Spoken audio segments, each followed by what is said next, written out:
আলুর চিপসের প্রতিশোধ।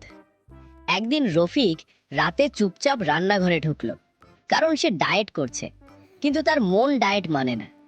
ফ্রিজ খুলতেই আলো জ্বলে উঠল, মনে হলো যেন ফ্রিজ তাকে জেরা করছে। সে আস্তে করে একটা চিপসের প্যাকেট বের করলো। হঠাৎ পিছন থেকে আওয়াজ, কি করছো?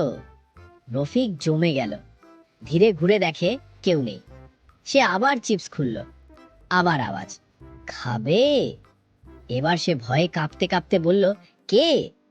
চিপসের প্যাকেটটা কাঁপতে কাঁপতে বলল, আমি আমি সেই চিপস যাকে তুমি গতকাল ডায়েটের দোহাই দিয়ে রেখে দিয়েছিলে। রফিক অবাক। চিপস আবার বলল, আজ আমাকে খেলে কাল জিমে 2 ঘন্টা দৌড়তে হবে। রফিক প্যাকেট বন্ধ করে রেখে দিল, বলল, না ভাই, তুমি বেঁচে থাকো।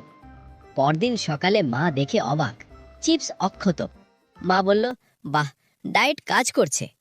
রফিক মনে মনে বলল, ডায়েট না, চিপসের হুমকি কাজ করছে।